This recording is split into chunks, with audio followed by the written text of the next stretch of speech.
сонсны дөрөөс дундаа нэг компьютертэй эхэлж исэн хүмүүс одоо ингээ 30 жил болчихлоо. Манай анги чинь бол ингээл 18 аймгийн одоо математикийн шилдэгүүд л тэр анги бүрдүүлдэг байсан. Шүтээс ер нь айгүй ийм баялаг төвхтэй ялангуяа энэ салбарт ороосон хувь нэмэр амар том сургууль юм аа. Олон улсын том 3 ERP байдаг байхгүй. Одоо SAP, Oracle, Microsoft гэдэг. Яг ер нь олон улсын бүтээгдэхүүнүүдийн шууд авчдаг уу? Ягаад заавал интерактивыг сонгоод бийдгийг? Цаашдын ирээдүйн одоо бизнесийн байгууллагуудын AI Enterprise AI платформ энжин болж ажиллах. Таны салбарын таныг жинхэнэ ERP төрийн бүх төслүүдийг авдаг. Тэгэж ярьдаг. Тендер авсан гэдэг нь гэтээ тэр том тендер авахаараа муу компани болчдөг гэж ойлгож манай хүн буруу ойлгоод байна. Анхны дээр ажлууд гэдэг legal info гэж одоо болгоомжлуудтэй 20 жилийн өмнө хийсэн. Хүмүүсийн бас мдээгүй үнцөг бидний ер нь юм хардаггүй хэсэг юм.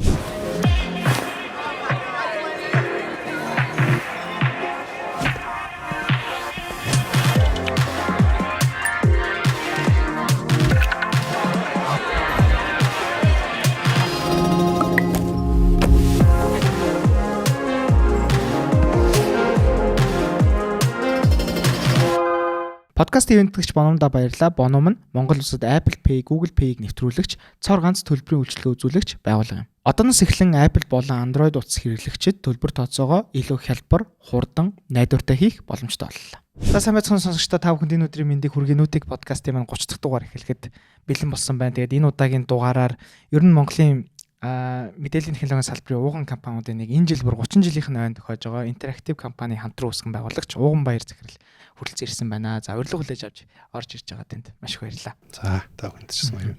Тэгээд бид таньсны зургийн сонирхолтой асуулт зүгээр 30 жил болчлоо. Одоо ер нь та ер нь нэг санаа амарна гэдэг шиг ер нь жоохон гавьяныхаа амралтанд гарна гэдэг шиг ийм гоё тухтай байна уу? Стил амар ажилтай. Завгүй өдөр хоног өнгөрж гин үү?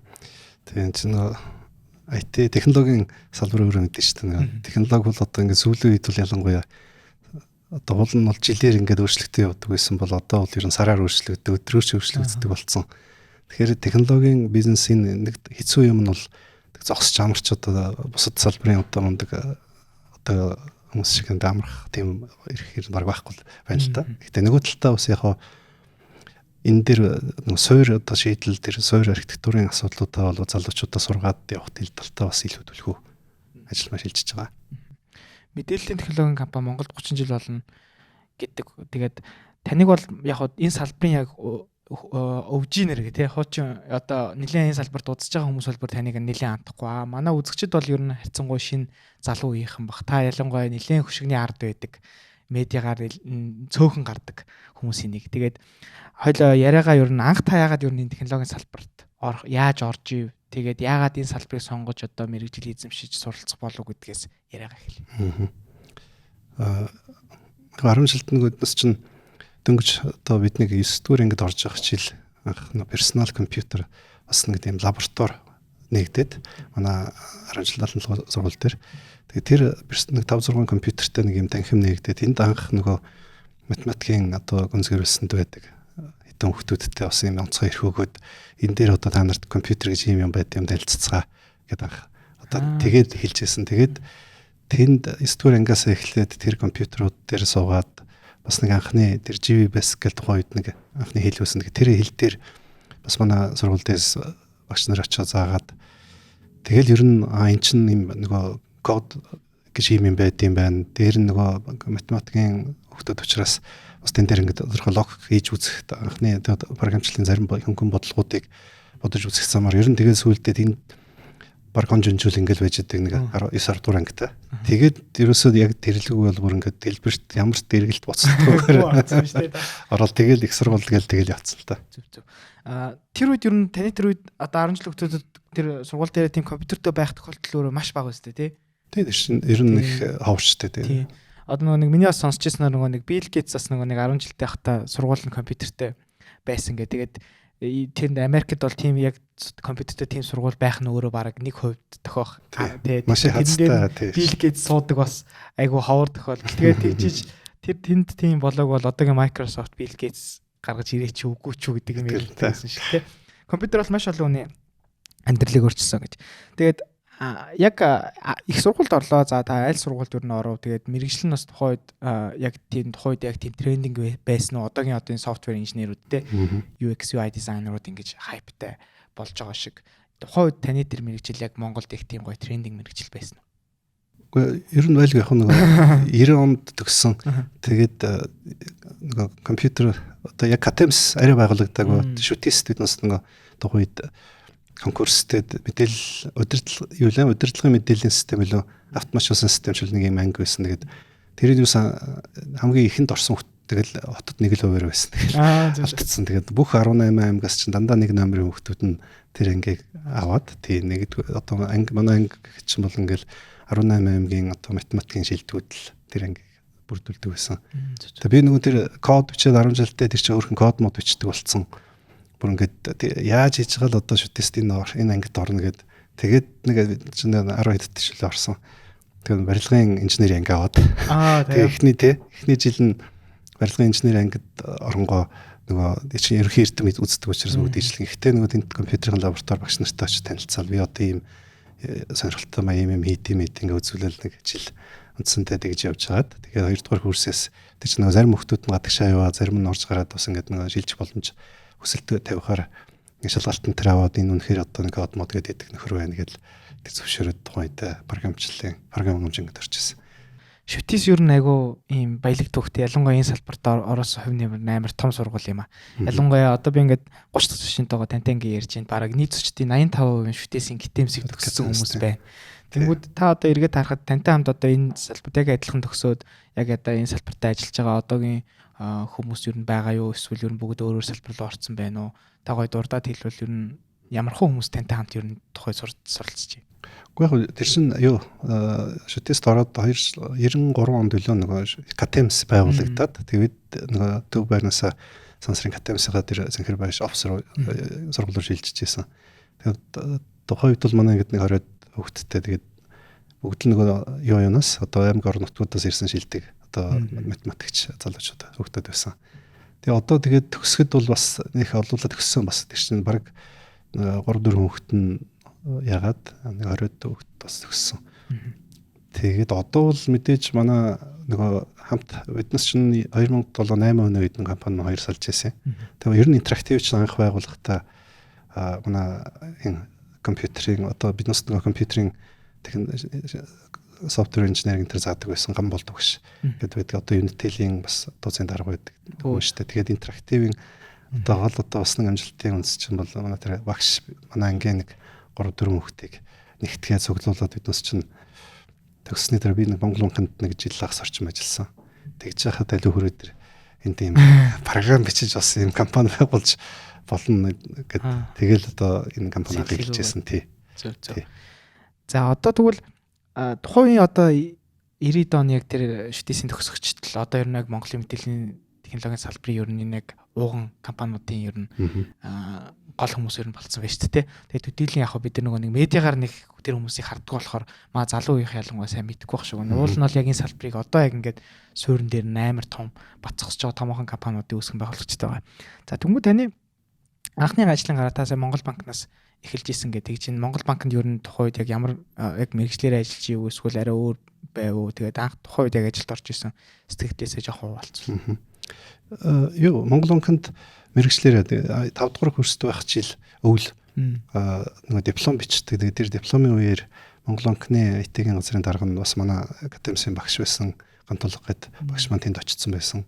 Тэгээд тэр үед бас нөгөө яг арилжааны банк Монгол банк гэдэг хоёр тогтолцоо салаад тэгээд Монгол банк өөрөө дангаараа яг одоогийн Монгол банкнаас хоёр тэнтэй өгдөөд Нэгтлэн бот бүртгэл одоо яг төв банкны бүртгэл гэдэг юм хэрэгтэй хууль дүрм журам гараад гэтэл нөгөө програм байдгүй. Тэр үеийн програм нь одоо нөгөө шинэ хууль дүрм журамтай нийцгээ болж исэн учраас тэр 2005 оны үйл 4 оны үйл за чи дипломын ажиллаар юу яв Монгол банкны Нэгтлэн бот бүртгэлийн систем хийх ажил ав. Диплом ажил шүү дээ. Тэгээд яг юу яана биднес ингэж Монгол банк дээр ирээд манай бүртгэлийн хэлцмэлцс программистуудтай ингээд суугаад суралцаад ингээд наатга хий. Тэгээд өсч гарч ирээд тэр намраас чи наатга нэвтрүүлээ шүү. Гэт тэгээд тийм даалгавар өгчээсэн. Тэгэхээр нөгөө юу яана? Чиний төлбөрийг чинь төлсөн мөн. Хойч биднес бас нөгөө төлбөртэй болж эхэлж байсан үе. Тэгэл заа гэж нөгөө багш хэлж байгаа учраас үндсэндээ тэр ажлыг дипломын ажлаа болгож аваа. Тэгэл одоо Нэгтлэн бот хүртэл гэж юу юм. Яг их сургуультай нөгөө үндэс үзчихсэн учраас бас гайгүй. Тэгээд яг Монгол банкны хүмүүстэй эрхлэгч нартай нь очиж уулзаад одоо хийдэг ажил шаардлага марлаг тухайдаа бас одооний хийдэг ажлаа яг тэр үед хэлжлээсэн. Тэгээд дипломын ажлыг хамгаалаад тэр системээ 6 сард нь төгсөөд ажилд орчингуудаа 9 сар хүртэл яг бодит нөгөө өөрийнхөө төв банкн дээр туршилт хийчихэд тэгээд чинь 18 аймагт Монгол банкны салбарууд байдаг. Тэгээд тэр аймагуд руу одоо шинэ програм одоо нэвтрүүлчихэд иргээд надаараа тэгэл явуулсан. Тэгээд одоо явгаач мэдэхгүй тэгэл аймагуд дээр очиод яг нөгөө газрынхаа туршлагатай бас хүмүүстэй явна л та. Тэгээд нөгөөдөлтөйг ямар ч байсан нөгөө програмын нэвтсэн болохоор ч алдаа малдаа гэж зөндөл юм гарна. Тэр энэ газар дээр нь засах замаар тэгэл одоо ямар ч байсан тэр ажлыг бол ардталт нь гарсан. Зөв. Тэндээс бол ер нь бол тэгээд нэг тийм програм код гэдэг бол явахтай нэг юм сураад ингээд тэр чинь нөгөө технологиос хөгжөөд явж байгаа өөрчлөгдчихдөг. Хамгийн гол одоо тэр суралцж авсан үлдчихэж байгаа юм бол ер нь энэ программист гэдэг мэргэжлийн ажлыг хийхээр яг бодит амьдрал дээр бизнес дээр үйл ажиллагаан дээр энэ чинь аягүй чухал юм байд юм байна. Байгууллагуудын одоо үйл ажиллагааны тасалдaltaгүй байдал хүмүүсийн одоо ажил үүргийн хуваарьтай стресс нэрүү тэгэл одоо чухал одоо банкны хувьд бол бүр тэр чинь арилжааны банкнуудын гүйлгийг хооронд нь дамжуулж өгдөг тийм чухал систем байсан учраас бас тэн дээр алдаа гаргах юм бол тэр нь маш хүнд одоо байдалд орох байсан учраас тэгэл одоо маш их юм сурсан л та тэр жил гарсан хугацаанд. Технологийн компаниудыг харахаар бүтээгдэхүүнээ амар олон хүнд хэрэглүүлдэг компанийн хүмүүс айгүй стресстэй байдаг гэх. Тэнд за Монгол банкнд та эхний ажлын гараагаа хийжлээ. Та түрүүн жил 6 сар ажилласан. Тийм. Тэгээд интерактивыг одоо яагаад ихтүүлэх болсон үндсэн шалтгаан нь ер нь зүгээр юу байв? Эсвэл ямар ч шалтгаангүйгээр зүгээр за өөртөө ерний програм хийж ингэж явах нь зөв юм байна энэ гэж бөөндө санал нэгдээд ингээд хийхээр болсон уу? Интерактивыг анх. Тийм түрүүний хэлсэн оноо ангийн одоо чимдээ гэдэг 2 залуу. Одоо чимдээ захирал маань интерактив BI гэх компани захирал өдөртөө явж байна. Оноо одоо гэх залуу маань бас хамт ажиллаж байгаа. Тэгээд тухайн үед чимдээ одоо хэр маань энэ гамбалт багш дээр 3 нийлээд нэг өдөр уцтаад уулзгээд дутхгүй. Тэгээд ч нэг Монгол банкны том мундаг программист болсон чинь системээ шигдрүүлсэн. Ер нь бараг л. Таар дээрээс харагдав. Дээрээс энэ хөтөлтэй гэсэн байдалд одоо яах гэсэн ингээл одоо мундаг амтлал очиж байгаа шүү дээ. Тэгсэн чинь чи одоо юу яа. Санхүү энэ програм гоё ингээд бичээд үлээ нийлээд чи тэр Монгол банкнд энэ санхүүгийн юм ийцсэн чинь одоо бизнесийн одоо юм компаниуд зориулсан Нэгтлэн бот хүртгэлийн програм хиймэр өдөөс нэг юм компани байгуулсан интерактив гэдэг нэртэй. Тэгээд чи хүрээд иргээд. Тэгэхээр нөгөө юу ярьж байгаа юм те би чинь том хүн одоо намайг байхгүй Монгол банк одоо баг байхгүй одоо тийм байдалтай л эхлээд ягаагүй. Тэгээд эдитод ойдноос ч бас уулзсан юм а тэгээд нэг 2-3 сарын дараа ер нь нөгөө Монгол банк чинь тэр систем хийгээд яг ойдноос чинь олуулаа бас ингээд багаараа хэлцээр хийдэг учраас нэгд чигдрүүлээд нөгөөтгий чи код модод дундаа шеэрлээд хүмүүстэй ингээд хувааж аваад сайжруулаад явчихж байгаа болохоор яг үүндээ тэн дээр дахиад нэг шинээр хийх юм байдгүй. Үндсэндээ тогтцсон тэгээд одоо нөгөө код модо бичмээр байдаг гоё шийдлүүд хиймээр байдаг. Тэгэхээр ингээд өөрөө санаачлагаараа хамаагүй тэр чинь банкны юм хийгээд иж болохгүй шүү дээ. Яг л даалгаврын өрөөнд хийгдэн. Тэгээд яг ингээд нэг ботсон чинь нэрээ ингээд одоо хөгжих болоод тэгээд одоо хийх хэрэгжүүлэх гоё шийдэл хиймээр байдаг тэр чинь нэг баригдаад шүү дээ. Баригдаад шүү. Тэгээд ерөөсөө юу яа тийш нөгөө багш дээр очив.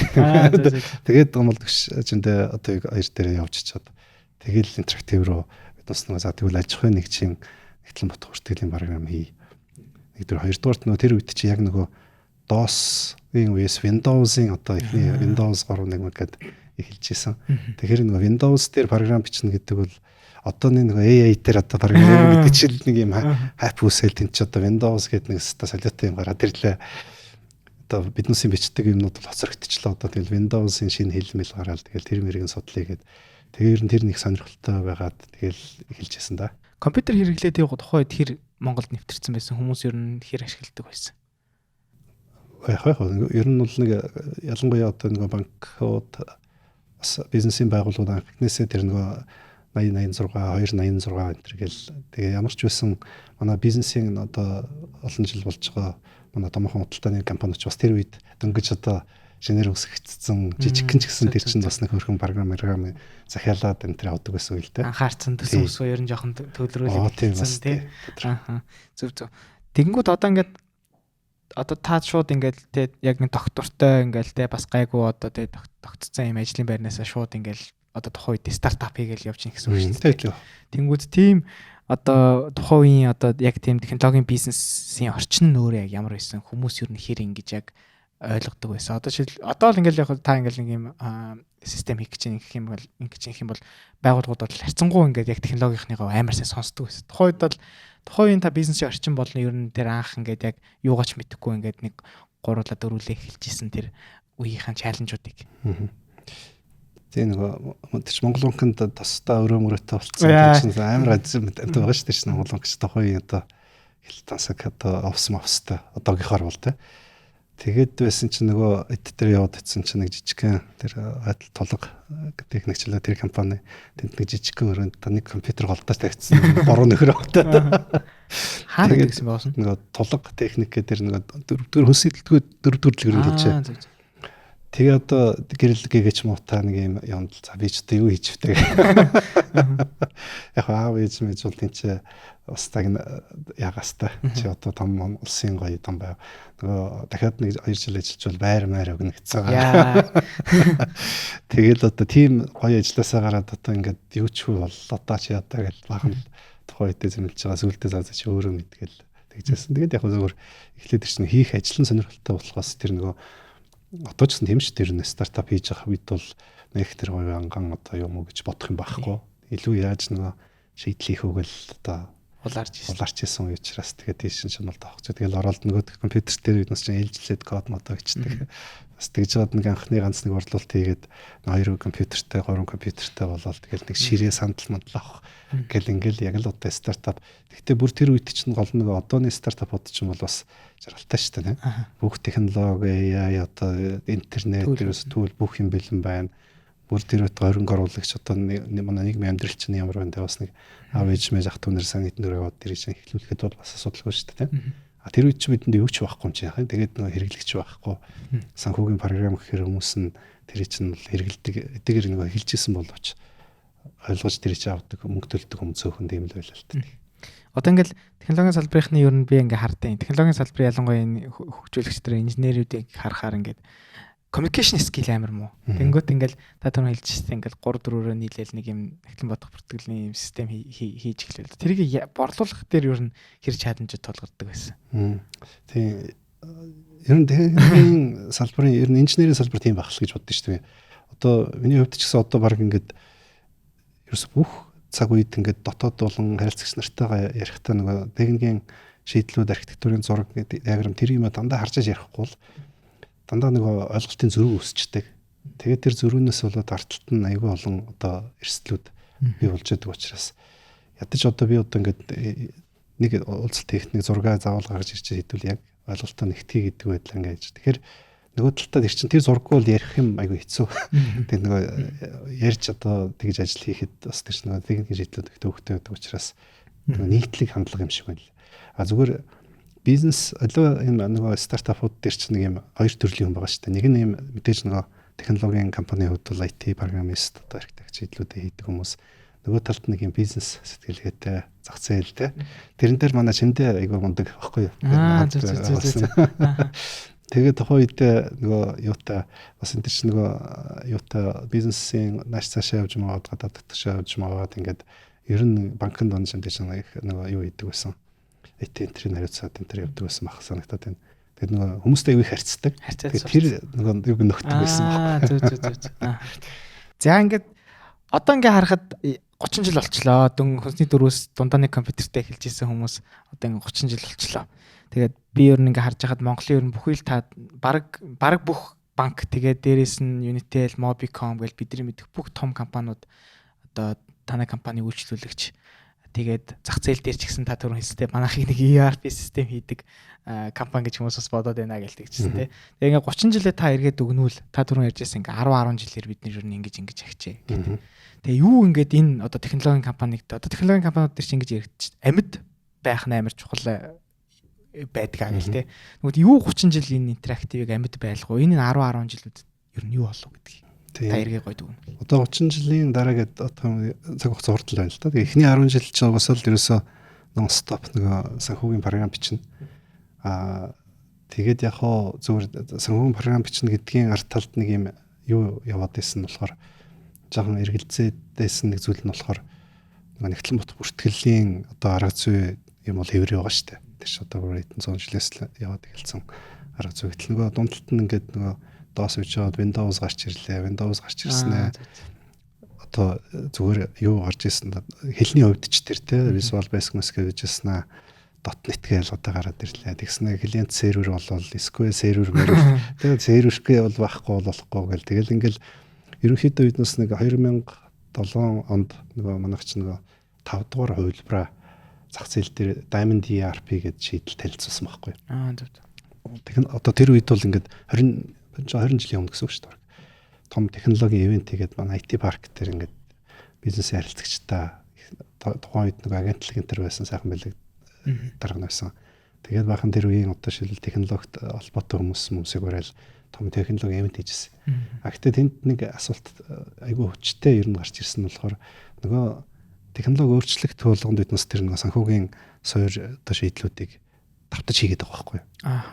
Тэгээд энэ чинь сүултээ ингээл нэг юм давтаад харчин сүултээ нэг жоохон залхаа. Тэгээд одоо энэ янзаараа бол дахиад нэг 10 20 жилийн дараа бол ер нь тэгээд нөгөөтгөл хийгээ сууж явах юм байна да гэж нэгдүгээр айгүй том хүчтэй бодол орж ирсэн. Тэгээд яг нь ер нь цаашдаа энийг 6 7 гэдээ явах юм бол мэдгүй би л энэ бүрээ ингээд явах юм бол жоохон сонин юм болсон байхгүй. Тэгээд уусаа тэгээд болсон. Тэгээд нөгөө тал тэр үед бас нэг 2004 5 оны үеэл нэг юм засгийн газарчин цахим Монгол гэдэг үндэсний хөтөлбөр батлаад тэгээд тэр нь болохоор ингээд засгийн газрын шийдлүүдийг юм захимжуулах энэ тэр үед л одоо 22 жилийн өмнө аюучтай бас тэр үндэсний хөтөлбөр баталж байсан байхгүй. Гэхдээ тэр үед ч биднес нөгөө санхүүгийн програм хийдэг байсан компани юм чинь. Гэтэл тэр томоохон төсөл хөтөлбөрүүд дээр нь дандаа гадныхан тэр дандаа солонгосууд энэ тэр аюу их хүчтэй том компаниуд нь орж ирээ гадныхан тэр төслүүдийг хэрэгжүүлж эхэлсэн байна. Тэгээд микро жоох урагшлуулчих. За. Тэгээд нөгөө том төслүүд гэдэг дээр нь тэг гадны компаниудынхаа орж ирээд дотоодын зах зээл дээрээс юм локал партнер ерөнхийдөө сонгож аваад тэгээд нэг хар бур ажиллаа хийлэгдэг. Тэгээд манайх чинь 2000 тэр чинь хэд онд вэ нэг солонгосын компани SK тэргээд тэдний группийн нэг охин компани орж ирээд нэг юм консалтингийн үйлчлэгийн дээр манайхыг юугаар аваад локал партнераар аваад тэгээд нэг бичиг заасмаас ойр зүрийн юмнууд тэгээд нэг юм тэр нь өөрөө тийм консалтингийн үйлчлэг байсан учраас тэгээд биднес нөгөө солонгосуудтай нь гол нь тэр хийж байгаа юмнуудыг ингээд хийлцчингээ энэ одоо яг юу хийгээд байна гэдэг дээр харахаар чинь уул нь IT төсөл байгаад байдаг.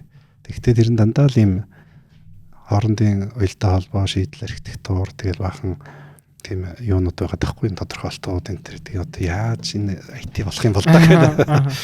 Тэгээд байжсэн дараа нь 2009 онд одоо сангийн яамн дээр ажилладаг Free Balance гэдэг манай төрийн сангийн шийдлийг хийсэн компани бас Монголд ийм төсвийн төлөвлөлтийн том шийдлийн тэгээд локал партнераа танахыг сонгох гэсэн юм аа гэд үржиж уулзаад тэгээд нөгөөдөлтөө бас нэг жил орчим ажилласан.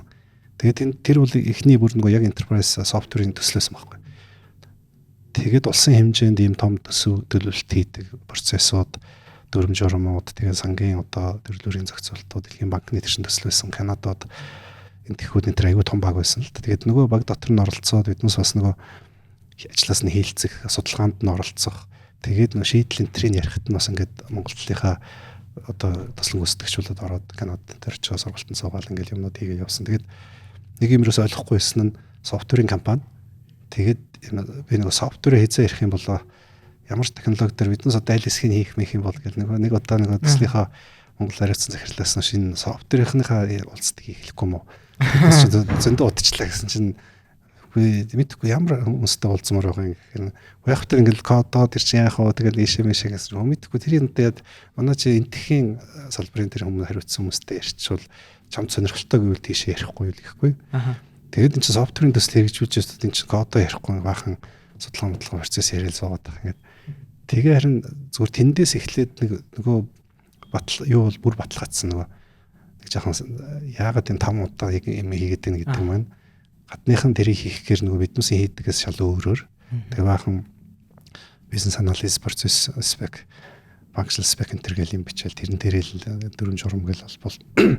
Тэгээд эндээс ерөнхийдөө тэр төслийг тэгээд байхаа тэгээд эднээс дээр нь нэлээд бүтэн жил ингээ ажилласны дараа бол ер нь бол энэ enterprise шийдлүүдийг чинь гэж нөгөө код бичээд тавьад идэх юм байна. Энэ чинь өмнө талд тэр нөгөө судалгааны хэсэг чинь бол бүр дахиад бүр нарийн том салбар болж таарсан. Яг тэгвэл нөгөө манай софтверийн ер нь нийтлэг практик сургуулиудад заахта софтвер одоо хөгжүүлэлтийн нэг арга зүйг заахта ер нь жоо буруу заачт юм байна гэж ойлгосон л дээ.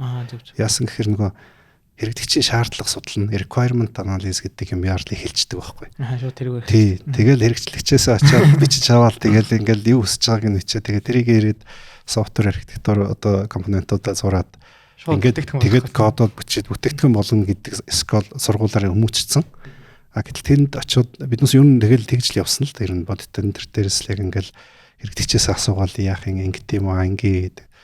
Тэгсэн тэнд гадны хандлага бол тийгээгүй. Өөрөөр хэлбэл би одоо сангийн яамнаас ч юм уу тэр төсвийн ундаг хэрэгжилтнүүдээс очиод энийг яаж хийх ингээд тэгээд чи маркетинг бичнэггүй тийм байдгүй маа. Эн чин эхлээд тэр төсвийн одоо төлөвлөлтийн менежмент одоо гэдэг тэр том дүрм журм процесс хууль эрхцэн орчин тий. Тэгээд тэр институцууд оролцогч талын одоо үүрэг ройл гэдэг бүх юм чинь хуульчлагдсан. Эний чинь ингээд томор нь эхлээд маш нарийн судлаад тэр процессуудыг бол энэ захиалагчаас бүр дахиад тэднээсээс нь илүү мэддэг байж энэ шийдэл хийгддэг байхгүй юу. Тийм учраас тэгээд тийм ажиллаар хийж тэгж ирэх юм бол болохгүй гэд. Тэгээд над тийч махан гэдэг хүмүүстэй хамт анализ хийлгэж сурах гад. Гэж нөгөөдгийн суралцаад ингээд тэгээд явсны эцэст бол ер нь тэгвэл эн чинь бүр нөгөө процессын сайн хийхгүй судлахгүй бол эн чинь зүгээр захиалагчийн шаардлага бол хэдийч өөрчлөгдөж болно те. Ямар хүн тэр шаардлагыг тавьж гин гэдгээс хамаарчна. Гэт маш олон одоо тийм дутагдaltaй талууд тэнд байдаг. Яг зүгээр жижигхэн юм диплом ажил ч юм уу курсын ажил хийх үед бол окей тэр арга бол болно. Production юм enterprise шийдлүүд бол болдгоо юм байна гэдгийг л аягүй сайн ойлгож авсан л та. Банк санхүү болон бизнесийн байгууллагууд өөрсдийн co-brand картыг боломжтой хамтарч гаргах боломжтой биш үү? За ингээд дугаарт орцгоё.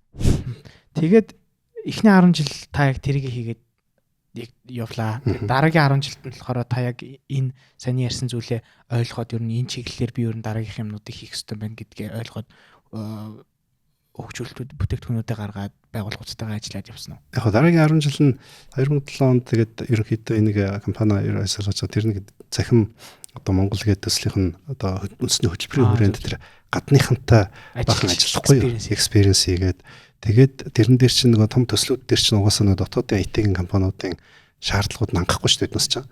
Тийм учраас тэрэн дээр ихэвчлэн гадныхаа орж ирдэг. Тэгээд одоо тэр саяны төсвийн төлөвлөлт сүүлд тэр нөгөө сонгуулийн хар машин жишээлбэл ингээд тэр захимжуулалтын захим сонгуул гээл та. Тэгэл одоо өөр юу гэдэг иргэний хорооны хэний одоо датабейс шинжилсэн бүртгэл энэ төргээл томоохон төслүүд дээр чи ихэвчлэн гадны тэр вендорууд маань орж ирж туслан гүйцэтгэгчээр хамтрыг гэдэг. Тэндээс л бас одоо суралцж та. Тэр утгаараа бас нэг засгийн газрын бахан ажил авдаг юм шиг бас нэр авч. Тэгтээ яг тэр чинь нөгөө компани хоёр салгацсан нөгөө хэд маань ERP-гээ хийдэг болцсон. Биднээс чинь нөгөө энэ арга зүй юмнуудаа сурч гадныхантай илүү knowledge одоо трансфер болохгүй бол тийм болохгүй юм байна гэдгийг ойлгоцсон байсан л үйл тэ. Зөв. Одоо ингээд түрүүн та хэллээ нөгөө нэг яг нөгөө талаар яг ингээд яг техникл ч юм уу яг бодитоор ингээд та ингээд ийм experience-уудыг ингээд авцсан юм байна. Тэнгүүд яг нөгөө талаараа ер нь энэ interactive гэдэг компаниг яаж ингээд одоо тэ анхны үүсгэн байгуулагчдууд нь одоо хүртэл ингээд хамтраад ингээд нэгдээд энэ 30 жилийн турш ер нь энэ компаниг яг юу амьд байлгав гэж та ер нь харж байна. Тийм яг нөгөө саяны хоёр одоо үе бол ингээд дуусчихж байгаа юм. Баахан санхүү нэгтлэн бодох хүртгэлийн програм хийлээ. Дараа нь дахиад баахан дотны газар вендоруудтай нийлээд ийм захим засгийн тийм чинь том салбарын шийдлүүд enterprise шийдлүүд хийж штэ. Тэгээ тэрэн дээр суралцаад за дундуур нь бас яг нөгөө бүтээгдэхүүнтэй болох нөгөө өсөл маань тэр нөгөө 7 онд л одоо яаж энийг дахиж бичихгүйгээр одоо ингээд яах вэ? Хялбар болгох уу те нэг хоёрдугаарт нөгөө бас чинь нөгөө програм хийхин тулд чинь 40-50 программистууд суучаад ERP ингээд суудаг байхгүй байсан. Тэгээ тэр үед бол бас ер нь чинь явтай нөгөө программистуудыгаа дахиад тэр нөгөө бизнесийн одоо процесс, үйл ажиллагаа, дүрм журамд нь бүгдийг дахиад сургана гэдэг нь өөрөө ер нь чиг төвхтэй тий. Тэгээд нөгөө хүмүүс нь нөгөө гарч ороод ингээр чинь нөгөө шинэ хүмүүс ирэх болгонд нөгөөдхийн сургана гэл ингээл тийх угаасаа тэгж амжихгүй учраас ингээд өнгөц мэдлэгтэй хүмүүсүүд шинэ залуучууд маань орж ирээд бас ингээд алдаа оноо их гаргана те.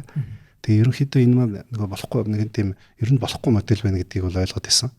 Тэгээд гадныхантай нэг 7-8 жил ажилласны дараа ер нь бол юу яа энийг ингээд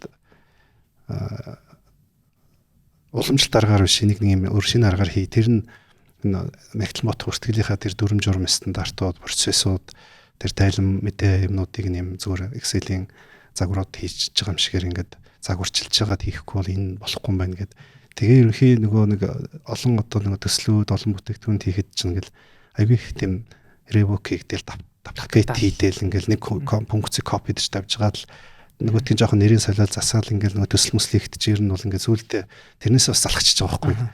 Тэгээд ер нь бол энэ олон одоо жишээлбэл бизнесийн байгууллагын одоо нөгөө давтагдаад байгаа проблемууд эсвэл одоо засгийн газар дээр хэрэгжүүлэхэд бас давтагдаад байгаа тэр олон давтагдлуудыг чинь ингээд 20 жил ингээд харж байгаа учраас тэднүүсийг шингээж авч байгаа тийм платформын суурь одоо компонентууд болгож байгаа функцүүд болгож хийх нэгдүгээрт боломж нь тэнд бидэнд аягүй сайн гарсан. Хоёрдугаар тэр чинь нөгөө гадны одоо томоохон бизнесүүд одоо том компаниудын хийдэг аргачлалыг ингээд шингээсэн туршлагатай болсон байна. Гуравдугаарт бол нөгөө тухайн байгууллагуудын тэр санхүү бүртгэлийг тойрсон одоо нэг үйл ажиллагаануудын чинь нэг юм бизнес процесс гэдэг юм цааталт нь ажиллаад байгаа юм байна гэдгийг бас ойлгож авсан. Тэгээд дээр нь одоо мэдээж нэг тухайн үед чинь 14-5 оны үед чинь ингээд бас л ялгаагүй нэг программистуудын хомсдлын тэр яригдаад эхэлсэн. Тэгээд дээр нь би одоо олон программистуудад тэгээ сургалт хийнэ гэдэг нь өөрөө бүр ингээд залхаад исэн учраас за ер нь юм программистгүй л одоо болъё. Программисттай. Гэхдээ программистууд бол яг мэрэгжлийн код бичиж те. Ер нь бизнесийн энэ процессуудыг бол зүгээр юм бизнесийн хүмүүсийг сургадаг. Тэднээс нь хөгжүүлж чаддаг болгоё гэдэг нэг юм санаа маань 7 оноос хойш явж исэн учраас яг тэр концепцороо 16 оноос эхлээд энэ Vertex платформ гэдэг платформ хийсэн. Тэгээд тэр нь болохоор илүү нөгөө одоогийнхоор бол low code платформ байхгүй.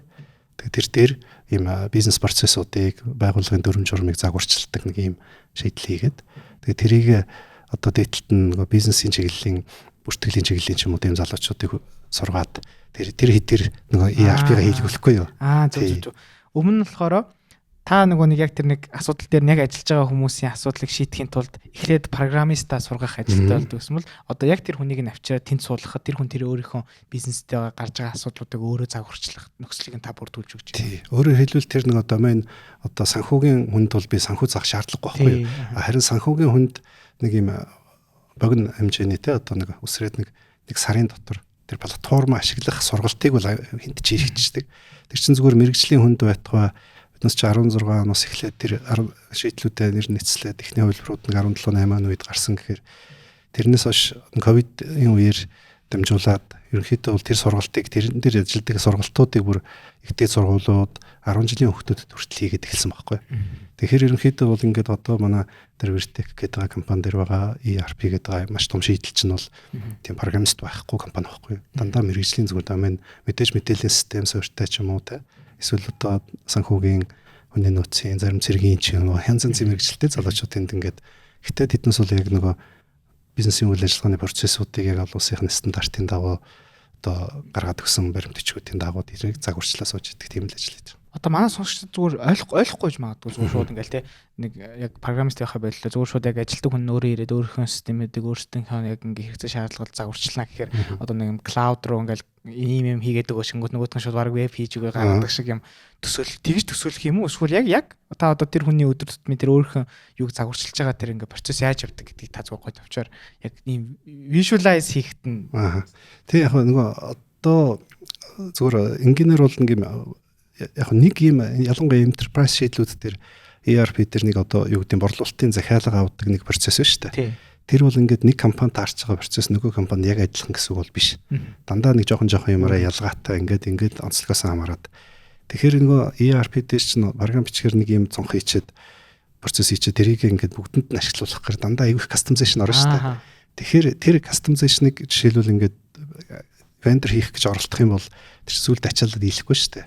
Тийм учраас тэр процесс хийнэ гэдэг нь нөгөө хийсэн процессын үедээс нөгөө айлда нээлттэй авторын хийх хэрэгтэй өгч нь. За. Тэгэхээр тэнд нь сууж байгаа хүн нөгөө процессийнхаа логикийг онгойлгож гаргаж ирж байгаа. За нэг ийм талбар нэмээ, ийм validation rule тавьчих гэдэг юм уу.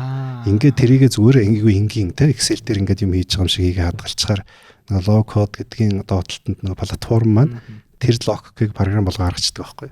Тий. Тэгэхээр энэ чинь нөгөө юунууд зүгээр ердийн хүүхдүүд одоо бас ингээд бизнесийн үйл ажиллагаанд хэрэгтэй ямар ч процессыг хинч хийж чаддаг болсон гэсэн үг байхгүй.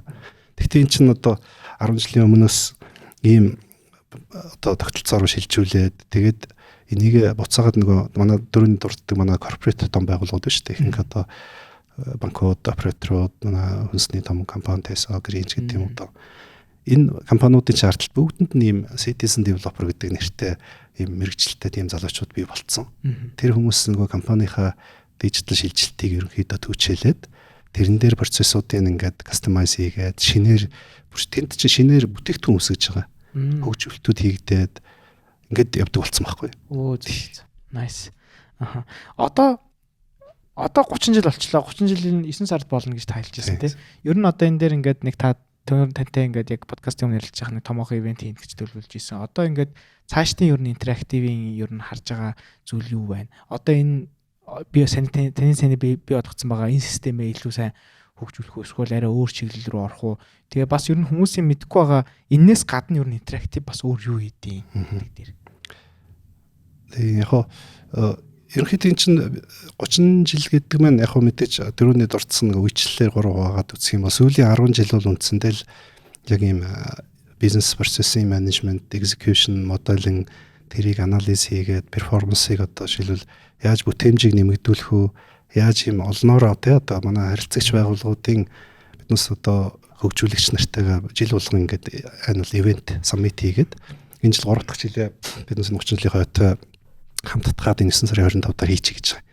Тэгээд энэ ажил чинь үндсэндээ 10 жил болоод яг 10 жилийн өмнө citizen developer тэгэл одоо процесс моделинг хийх процесс ингээд өөрөө робот инжин одоо ажиллаад real time одоо софтвер программистгүй одоо ERP гэх амар cool те манай харилцагч нар бол тэрэнд ч одоо үнэхээр одоо одоогийн ишгэл юм болж байгаа хгүй юу. Тэгвэл тэр бол одоо ингэ хоцрогдсон шүү дээ. Тэгээд AI гараад ирсэн. Гэхдээ одоо нөгөө AI-ийн хап маань одоо тэгээд буцаад яаж тэр enterprise байгууллагуудын, бизнесийн байгууллагуудын үйл ажиллагаанд AI-ыг одоо шилэн оновчтой ашиглах уу гэдэг тэр ингээд маш олон ойлголтын зөрүүнүүд явж штэ. Тэгээд AI гэхээр хүмүүс нөгөө LLM ч үт юм өөр бусад юм зургийн янз янзын AI-ийг яриад байдаг. Гэтэл нэг осолтой зүйл бол нөгөө бизнесийнхаа датануудыг хөөхний одоо эмзэг мэдээллүүдийг, бизнесийн эмзэг мэдээллүүдийг гадагшаа гадны LLM-үүд рүү өгж жоод одоо дүгнэлт гаргуулна гэвэл тэр дээр бол бас тодорхой хэмжээний эрсдлүүд байна.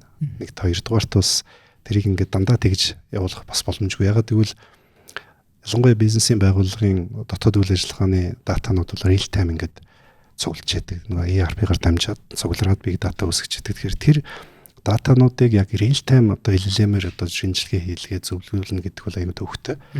Тэгэхээр одоо интерактив ерөөсөө одоо дараагийн одоо 10 жилийн одоо road map бол тодорхой байгаа байхгүй. Өөрөөр хэлбэл энэ 10 жил сүүлийн 10 жилд хийсэн ийм low code дээр суйрлаад биднес үндсэндээ нөгөө тэр процессуудын маш олон одоо domain knowledge-уудыг цуглуулж авсан байгаа. Нэг хоёрдугаарт тэр процессуудын одоо яаж одоо хоорондоо ингэж end to end байдлаар холбогдож бизнесийн байгууллагын үйл ажиллагаанд нэвтрэх юм бол илүү үр дүн өгөх үү гэдэг дэргийг олон туршлагууд бол байна. Тэгэхээр өөрөөр хэлбэл энэ одоо цугласан процессуудыг бол яг одоо цаашдаа илүү AI-тай яаж уялдуулах уу гэдэг дээр ингээд гол асуудал судалгаа явагдаж байгаа. Тэгээ энэ бол дэлхийн нийт угаасаа нэг шийдэл нь бол тодорхой болсон. Одоо эднүсийн одоо хийж байгаа бол одоо ажлуудад дээр нь одоо 925 талцуулах гэдэг арга хэмжээгээр ер нь бол энэ big data одоо байгууллагын тэр enterprise data-ны дээдлэлтэн тийм семантик давхарга үүсгээд тэр давхарга дээр нөгөө дотоод датануудын моделүүд онтологийн семантик холбоосууд бүх юм давхарга дээр reasoning хийдэг тийм инженууд хийгээд тавьчихаар тэр нь бол яг LLM-тэй мэдээж нэг prompt одоо extraction хийх энэ төр боломжоо тэр төвшөндөө ашиглаад яг үндсэн бизнесээсээ одоо мэдээ авдаг бизнесээ одоо удирддаг AI бол тэр дотоодд нь ажиллана гэсэн үг. Тэгэхээр үндсэндээ тэр Vertec платформ 3.0 гэж биднес энэ жил нэрлээд хийх гэж танилцуулах гэж байгаа. Тэр Vertec платформ 3.0 гэдэг платформ бол үндсэндээ цаашдын ирээдүйн одоо бизнесийн байгууллагуудын AI enterprise AI платформ engine болж ажиллах. Зөв. Тэгвэл түрүүний таны ярьдагсан нэг real time тэр нэг big data-н дээр чинь LLM-ууд ингээд ажиллаад AI ингээд ажиллах нь жоохон хүндрэлтэй бод гэдэг чинь одоо бодит болно гэсэн үг. Тэгээд бизнесүүд өөрөө ч мэдгүй ингэж одоо борлуулалтаа нэмэх боломжгүй шүү, хөрөнгөө ингэж зөв зөвхөстэй зарцуулах боломжгүй шүү гэдэг рекомендашнуудыг бараг аваад эхлэх үү. Тэгэж шүү дээ. Тэр нөгөө ер нь юм багхгүй. Одоо ингээд яг зүгээр хэмэл оюуны тухайн ойлголтууд бол хүмүүс их хвчлэн нөгөө LLM-ээр тодорхойлоод ойлгоод энийг яаж одоо local LLM үүсгэх үү? Эсвэл одоо дотоод датагаа тийм OpenAI ч юм уу бусад юунууд руу явуулах уу ч гэдэг юм уу. Тэгээ тэрний ингээд ойлголтууд ингээд юунууд байна л да. Ойлголтын зөрүүнүүд аяг их байгаа. Зүгээр бид хэдийн хувьд бол энэ ажил бол ингээд сүүлийн нэг ер нь 6-7 жил 20 ковидоос хойш бол илүү эрчимтэй энэ чиглэл дээр бас ингээд нэг бэлтгэл ажил хангаад байсан болж таарад байгаа байхгүй. Өөрөөр хэлбэл ERP гэдэг бол хуучин нэг баахан модулуудын цуглуулга гэж ойлгодог шүү дээ хүмүүс. Гэтэл нөгөө бидний хувьд бол нэг лог код гэдэг юм руу ороод тэр дээдлийн ERP-г хийхин тулд доотлолт нь байдаг тэр платформыг нь бодож хийн гэдэг чинь бас аюу төвхтэй. Тэгээд тэр чинь зөвхөн ERP санхүүгийн бизнесийн байгууллагын шийдэл хийхгүй бас нэг засгийн газар дээр хэрэгждэг төслүүдийг ч гэсэн бас тэрлүүнийг мөс ингээд оруулахгүй бол ингээд аюу их юу алдаад байсан байхгүй нэг цаг алдаа давтамж. Тэгэл одоо маш олон тийм нэг хугацааны хувьд болон нэг бүтээмжийн хувьд аюу муу байсан. Тэгэхээр тэр шийдлийг ингээ хийх явцдаа биднес бол юм том enterprise архитектур одоо enterprise шийдлүүдийн доотлолт бол байгууллагуудын ардталт бол тийм enterprise архитектурын удирдлага архитектур төлөвлөлтгээд аюу том менежментийн одоо технологийн тогтолцоо ерөнхийдөө бараг ингээд байдгүй байхгүй Монголд. Тэгэхээр тэр ажлыг нь биднес ингээд сургалт хийгээд ингэж суулгаж бий болгоно гэдэг нь өөрөө аюу том нүсрэн ажил учраас биднес ер нь энэ саяны хийж байгаа энэ платформынхаа суурьнд нь тэр архитектурын удирдлагын үндсэн концепц зарчмуудыг шингээгээд оруулсан. Тэгээд тэрэн дээр тийм мета модель гэдэг юм одоо бизнесийн байгууллагын үйл ажиллагаа, дүрм журам стандартууд, процессууд, бүтээгдэхүүн үйлчилгээнүүдийн уялдаа холбоог ингэж хийдэг мета моделийн инжин бас ингэ хийцэн. Тэрэн дээр одоо тэр лог код платформ нь ажилладаг байхгүй. Тэгэхээр тэр маань одоогийн одоо биднес яриад байгаа AI илүү тэр семантик давхар руу очих нэг одоо гишүүр одоо гэдэг юм уу тэр маань бэлэн болцсон байгаа даа. Nice. Одоо ингээд танай байгууллагуудын ингээд хамтрагч байгууллагууд гэхээр дандаа л том байгууллагууд шүү дээ. Ер нь хангалттай салбар маркеттай ингээд байр суурь олцсон, ер нь санхүү манхүү нь бол угаасаа тодорхой доктортой олцсон. Тэнгүүд ийм ERP систем яг одоо таны ярьсан энэ бүтээгдэхүүнүүдийг зүгээр нэг юм жижигхэн бизнес эрхэлж байгаа хүмүүс ингээд нөгөө нэг яг ашиглаа өөрсдийнхөө бизнес дээр хэрэгжүүлэх гэхээр үн өртгийн хувьд ч гэсэн бас тэлж чадгааргүй болчих гээд байдаг. Тэнгүүд одоо энэ та 9 сард ингээд танилцуулах гэдэг энэ бүтээгдэхүүн, энэ AI ингэж орж ирж байгаа энэ шийдэл нь өөрөө энэ доошоогоо яг тэр нөгөө нэг жижиг дунд бизнес хийж байгаа хэрэглэгч нар рүүгээ хэр юм нээлттэй орох боломжийг ер нь өгөх гэж харж байна. Тэгээ ер нь зүгээр корпорат байгууллагын корпорат салбарт ажилласны бас нэг чухал одоо суралцаж одоо авсан нэгдүгээрт хоёрдугаарт бидэнд өгч байгаа үнц нь гэх юм бол үндсэндээ нөгөө бизнес яаж ажилтیں۔ Тэр олон менежментийн тогтолцоонууд хэрхэн одоо хоорондоо юм зөв орц гарцаар юм end-to-end процессыг үүсгэдэг. Ер нь тэр домен одоо процессууд гэдэг маань ардталтаа олон улсын тэр стандартууд нь юу байдаг. Ингээд эдгэрийг маш зэгцтэй ойлгоод тэрүүгээр нэм одоо суурилсан бүтээгдэхүүний загварууд одоо процессуудыг бид бас мэдээ хийгээ өгч нь айлуудтай. Харилцагч нар маань тэрийг аваад customization-ыг өөрийнхөө үйл ажиллагаа нийцүүлээд авдаг. Тэгэхээр энэний ард талд бол тэр процессууд бол том компани байна уу, жижиг компани байна уу гэдгээс үл хамааран тэр менежментийн тогтолцоонууд бүгд ижлэхэн. Зөвхөн нэг хэрэгжүүлэхтэй корпорат байгууллагууд бол илүү тэрийг ингээд цогцоор нь хэрэгжүүлэх ийм хандлагатай. Гэтэл нөгөө жижиг дунд бизнесүүд дээр бид ингээд сүүлийн ковидын үеэр ялангуяа ингээл ажиллаж байхад бол ингээд жижиг дундууд корпоратууд бол ERP-тай тэгээд ажиллаа явуулаад байгаа юм. Жижиг дунд аягүй хэцүү байлаа шүү дээ. Тийм учраас эднээсийн хувьд одоо энэ сүүлийн 4 жил бас нэг юм хийсэн нь болохоор ер нь энэ олон жил ингээд хөгжүүлсэн тогтолцооны менежментийн туршлагуудыг юм даунгрейд хийгээд жижиглээд юм жижигхэн процессууд болгоод тэгээд юм клауд үйлчлэхээ байдлаар жижиг дунд бизнесийн зах зээл дээр бас гаргах ажлыг хийсэн. Тэгэхээр өөрөөр хэлбэл одоо цаашдаа тийм үнэтэй өртөгт зардал өндөртэй том нүсэр ERP биш зүгээр клауд үйлчлэг Google одоо үйлчлэгээ клауд гэдэг шиг те. тэнд нь жижиг одоо тийм сарын нэг одоо юу 50,000 төгрөг төлөөд санхүүгийнхаа хийчдэг тийм 30,000 төгрөг төлөөд тэнд одоо дэлгүүрийнхаа үлдэгдэл агуулгыг удирдахдаг ч байд юм уу. Ингээд энийг ийм клауд үйлчлэгээ болгоод тэгээд танилцуулах гэж байгаа. Nice. Одоо ч нээлттэй хийцэн л та. Тэгвэл тэн чин зөвхөн бас нөгөө юу биш байхгүй нөгөө юм софтверийн нэг юм програм ERP санхүүгийн програм бол биш юм.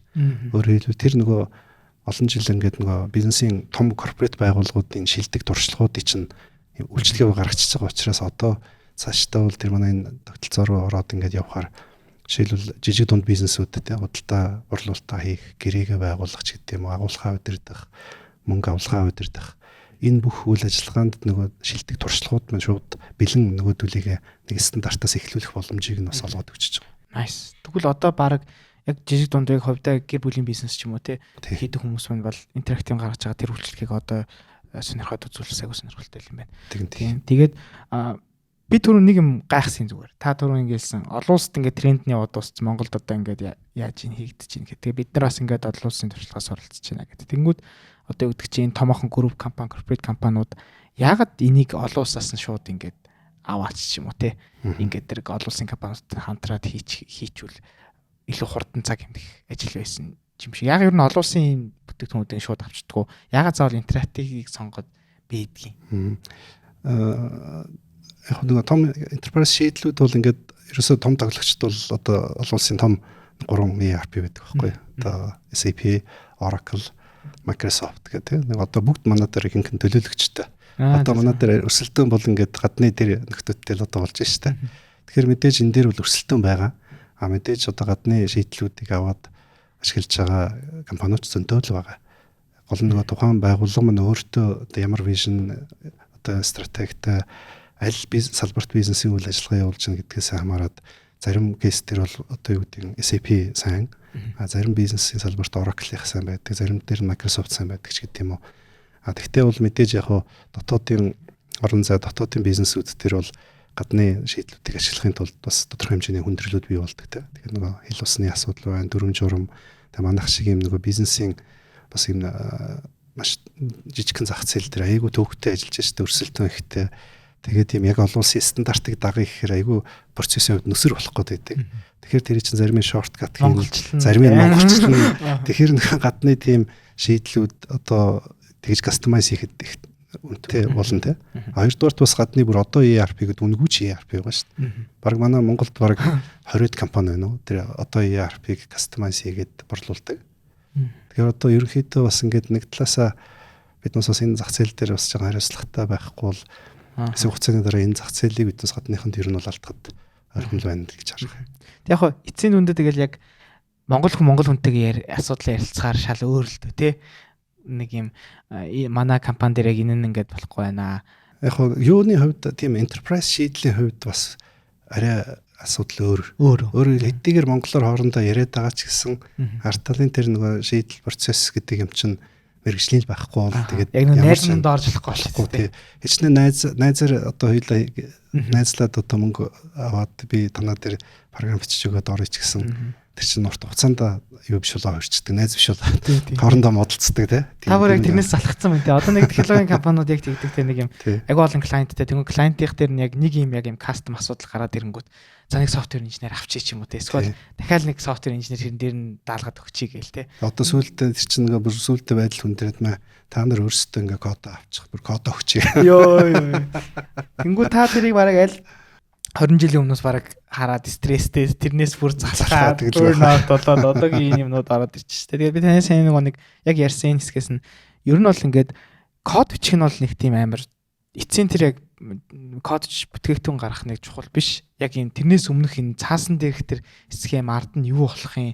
Яг хэн нь яг энэ дээр хамгийн сүүлийн үйлдэлийг нь хийх юм, гар үсэг зурх юм, ямар дүрм журм хажуу талаас нь нөлөөлөх юм гэдгийг нь бүр тодорхой clear ойлгож иж бүх юм ингээд ер нь бүтээгдэхүүн болохгүй бол Монгол компаниуд нөгөө та ихстэй баг шууд нөгөө нэг бүтээгдэхүүн хэрэглэгчээсээ шууд асуудлууд юу байна гингүүд тэрийг шууд бүтээгдэхүүн болох гэж яарад идэг гэдэг шиг тэр зүйл нь бол айгүй чухал шүү гэдгийг нэлээд сайн ойлголоо.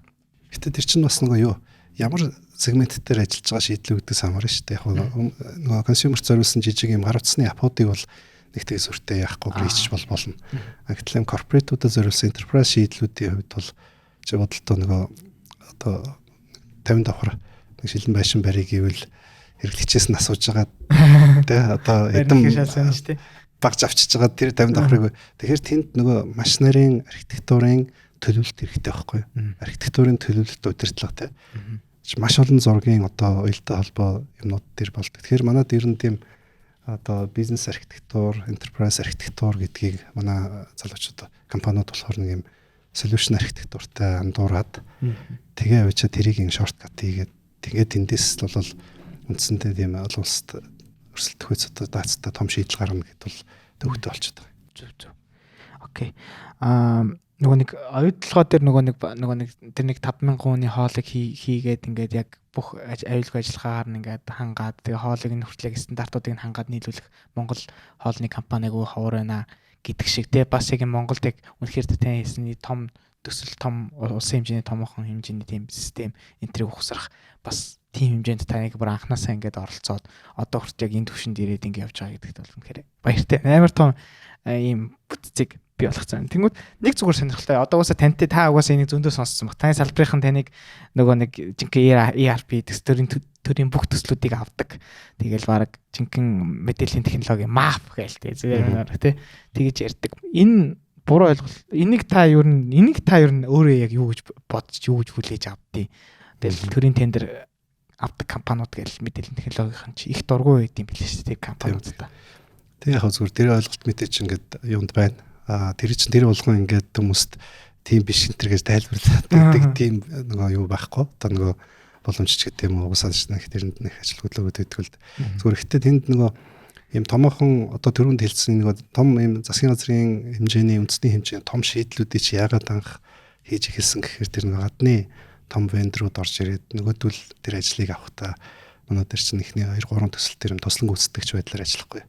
Тэгээд тэндээс үндсэндээ энэ том шийдлүүдийг ингэж хийж болдгийм байх гэдэг талаас нь одоо маш их том сургуульд суугаад тэгээд тэр ажлууд нь бол дандаа тийм харахад бол ингээд нөгөө локал компани нэрлэн түлхүү гарч явдаг. Гадных нь шийдлүүд бол нэг тийм вендор нөгөө технологийнход юу хийгээд white label хийгээд тэр чинь нэг шийдэл гаргах хүчтэй учраас үндсэндээ нэг тиймэрхүү гадны төслүүд бол ихний одоо ингэх ёстой байна гэдэг ойлголтыг аягүй сайн өгч сургаж өгсөн. Дараагийн ээлжинд бол яг нөгөө тухайн үед хийсэн одоо нөгөө төслүүд дотооддоо зарлагдж байгаа тендерүүд төр угсаа үднэс ч нөгөө компани хоёр салгацсан байсан. Бүтээгдэхүүн гэдэг юм байхгүй. Тэр чинь нөгөө фокусж яг энэ төслүүдийг чи хийхгүй бол хүмүүс нэг тэрэн дээр би нэг юм нөгөө тендер гэхээр ингээд нэг тийм ингээд хүмүүс ингээд тендер ингээд араа үрийн хаалгаар авчдаг. Тэгээд тэр нь ингээд нэг юм болчдөг юм шиг ойлгоод тэгээд их амархан тэгээд тэр нэг юм зүнхний компаниуд баг ингээд тендер мөн одоо сүүлийн үед юу болж бүүм биднес чинь 2016 он хүртэл тэр нөгөө 8-9 оноос нэг 16 он хүртэл нэлээд тэнд нэг фокуслж ажилласан байхгүй юу. Яг тэгвэл нөгөө бүтээгдэхүүнээ биднес орхицсон. Тэгээд нөгөө одны тэр том шийдлүүд хийгээд дээр нь нөгөө яаж энэ нөгөө ERP-г ингэж нөгөө оновчтой илүү шинэ аргаар хийх үү гэдгээ бодож исэн тэр үе. Тэгэхээр нөгөө тэр бас хэсэг хугацаанд бол нэлээд одоо тэр зах зээл дээр зориулчихгүй юу. Тэгээд хийгээд гэтээ тэр чинь ийм шүү дээ нөгөө тендер авсан гэдэг юм. Гэтээ тэр том тендер авахаараа муу компани болчдөг гэж ойлгож манайхан буруу ойлгоод байгаа юм. Өөрөөр хэлбэл тэр төслийг аваачаад юм амжилттай сайн хийгээд тэгээд ямар одоо үр дүн гаргав, ямар одоо зар хүрээтэй тэр систем нь одоо ажилт юм уу юу гэдгээр нь хэмжихгүй бол нөгөө нийтэд нь авчаа тендер авдаг гэл ингэнгүүт чинь болдгоо. Би одоо сүүлийн тэр 16-7-оос хойш тендерүүд ер нь их сонирхож орхооч болсон. Гэтэ ингээд сүүлд ингээ хараад байхад бол айгүй тийм буруу болцсон байл л дээ ер нь тогтолцоонд. Одоо бидний хийсэн одоо анхны тэр ажлууд гэхэд legal info гэл одоо хүн болгоно л мэддэг 20 жилийн өмнө хийсэн. Одоо хүртэл ингээл одоо нөгөөх нь ажиллаж байна тий. Би яг л хуулиас сурсан болохоор амар ойлгож байна. Тэгэл одоо хин тэр сонгуулийн одоо хар машин гэл муу зөндөө сайн муу зөндөө хэлүүлэл энэ ч үднээс 300 хүнтэй төслийн баг байгуулж байгаад нэг бүтэн жил ажилласан. Одоо хүртэл тэр одоо мэдээж технологи нь бол уншигч сканерыг бол гаднаас оруулаад ирсэн тий. Иргэний нөгөө хорооны хэний одоо бүртгэлгээл тэр төслөр бол одоо ингээл бүх одоо иргэн байгууллагууд тэргээр сүүлдээ сонгол Монгол дээр одоо хүртэл ашиглагдал явдаг те. Цахим татвар цахим шүүх мөх гэдэг ингээд системүүд нь ер нь одоо сахим тендер гэж одоо procurement-ийн портал биш үү? Тэр чинь ингээд 2015 6 оны үед биднес нэг 2 жил орчим хийгээ хөгжүүлээд өгсөн. Тэгээ тэрнээс хойш хамгийн одоо нэг харамсалтай зүйл нь энэ ажлуудыг ингээд тухайн үед нэг юм төсөв гаргаад нэг компани сонгож залруулаад хийдэг боловч тэгээ хүлээгээд авангуудаа код модын ингээд зохиогч ирэх бүх юмтай нь аваад тэгээ одоо энэс хойш та нар хэрэггүй одоо биднес өөрсдөө гэдэг ийм тогтолцоо нөр болохгүй байхгүй. Харин тийм. Угтаа тэр бүтээгдэхүүн мөнхийн л хөгжүүлж явах хэрэгтэй шүү дээ. Мөнхийн л сайжруулаад мөнхийн ингээд кэрлэл явж явахгүй. Монголд болохоор нэг юм хүмүүс нэг юм технологийн бүтээгдэхүүнүүдийг зүгээр нэг хийгээд за ингээ хийгээ болчлоо гэж хайчдаг гэж байна. Тэрс нэг юм барилгатай яг адилхан авч үздэг юм. Ширээ сандал худалдан авдаг аргаараа софтвер худалдаад авчдаг.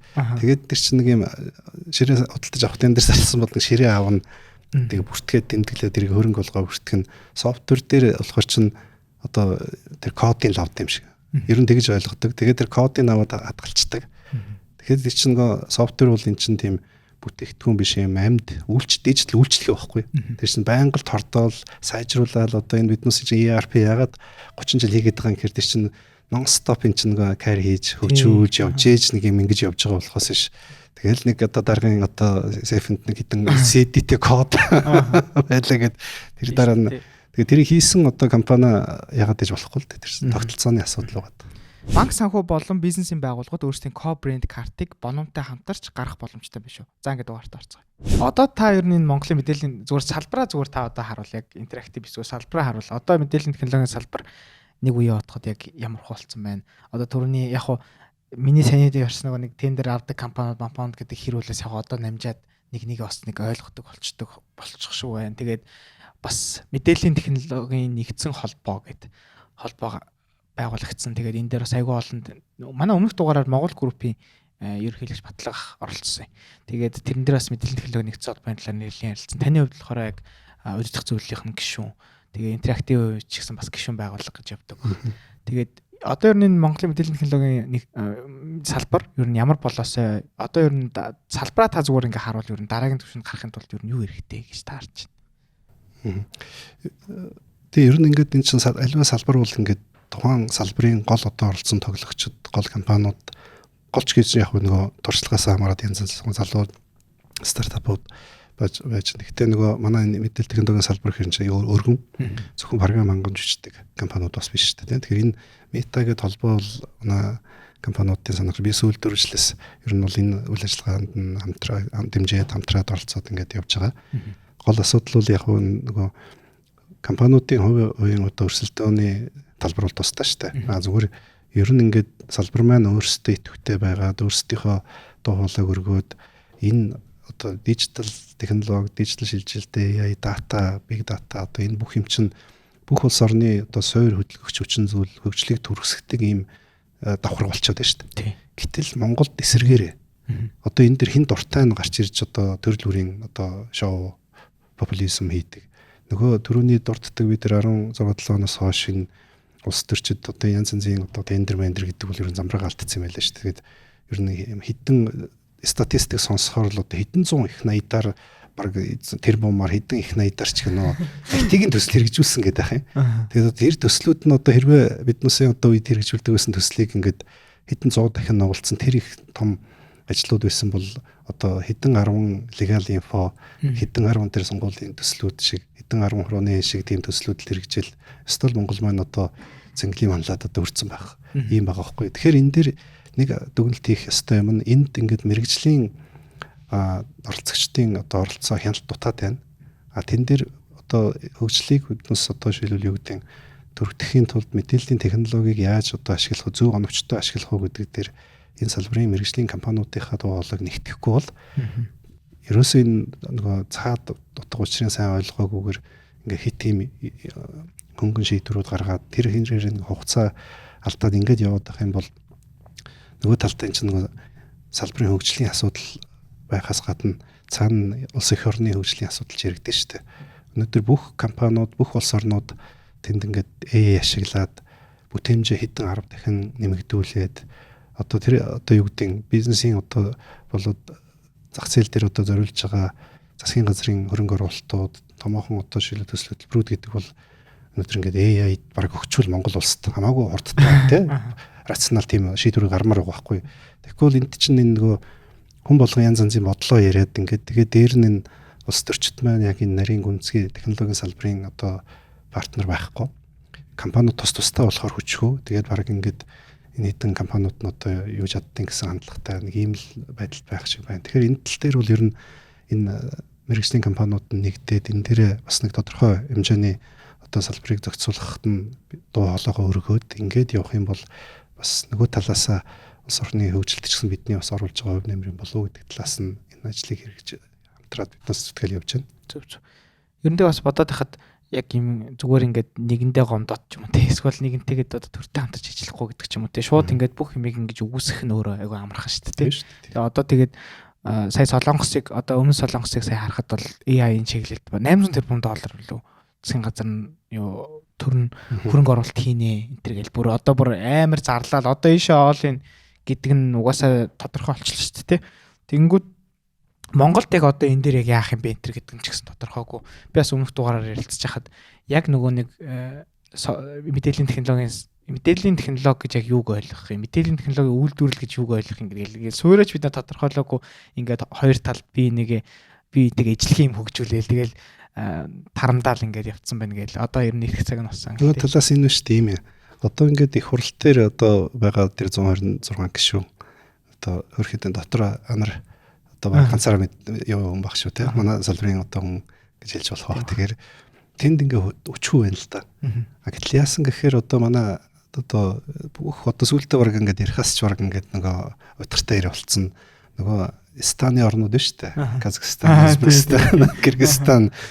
Тэгээд тэнд одоо юу гэдэг 10 жилийн өмнө биднүүсийг одоо тэр лоу код гэдэг юм хийж явах үед бол нүс тэнд бол тийм IT-ийн салбар малбар алаад байгаа юм бол байхгүй. Тийшээ баг ингээд очно гэвэл баг тий одоо энэ чинь биднүүс хамаагүй төгжөлтэй.